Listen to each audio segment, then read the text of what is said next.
LMFAO, you know it. Let John, yeah. All of the alcoholics, where you at? Let's go. Hey. Hey. Hey. Hey. Uh-huh. Getting informed about alcohol. Here's some info starting from the basics of alcohol, how the University of Rochester stands on alcohol and what their role is, how we as a university compare to the national standards regarding alcohol, and how to identify when someone might need help. We have some resources for that too. So let's start with the fundamentals of alcohol. Alcohol is a drug. It's a beverage that many people consume all around the world. And it's considered alcohol because it contains a certain percent of this chemical called ethanol, which is what makes alcohol alcohol. So alcohol obviously affects our bodies and actually begins by being absorbed in the small intestine. That's how alcohol gets into our bloodstreams. Alcohol is processed by the liver, and the liver processes it at a rate of 1 drink per hour. So if you decide to binge drink, try to be mindful of the rate at which you're going. On average, each drink you consume increases your BAC, or blood alcohol content, by 0.02. So then you might wonder, how much is in a drink?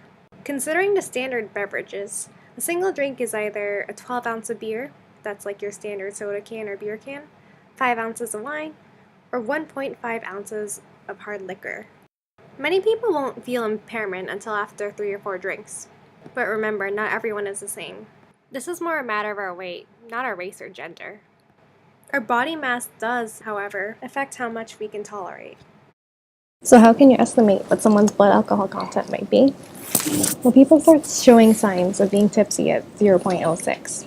Impairment begins to show at 0.08. That's the legal limit. People tend to start throwing up at around a BAC of 1.5, blacking out at 0.02, and at a blood alcohol content of 0.3 or higher, you start to see serious consequences. A person's central nervous system is negatively impacted, and then a person might even become unconscious. And if they keep going at the rate that they're going, they might even end up killing themselves.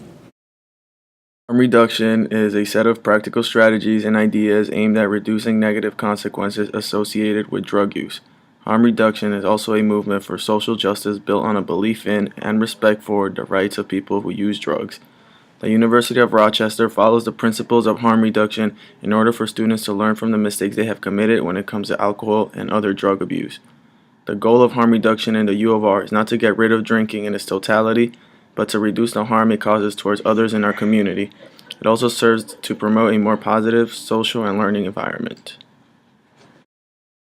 If you're curious about college drinking as a nation, here's some facts from the National Institute on Alcohol Abuse and Alcohol. 80% of college students nationwide have said that they drink, and about 40% have said that they regularly binge drink.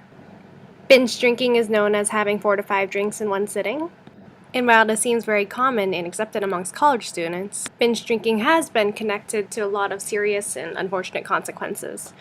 This includes death, assaults, sexual abuse, injuries, academic problems, health problems, and even suicide attempts. So how do you know when you should call for help? An organization called Aware, Awake, Alive came up with an 8-letter acronym that tells the signs of alcohol poisoning. This acronym spells out the symptoms of mental confusion, unresponsiveness, snoring or gasping for air, throwing up, hypothermia, erratic breathing, loss of consciousness, and paleness or blueness of the skin. You should call 911 if the intoxicated person is unconscious or is uncontrollably vomiting, or any symptoms that may be worse than that. If the person is still conscious but is clearly struggling, it's definitely better safe than sorry to call for help. Certified emergency medical technicians who are ready to respond to medical emergencies around campus. With the medical amnesty policy, they encourage all University of Rochester students to seek help for themselves, their friends, and peers without the fear of any disciplinary action.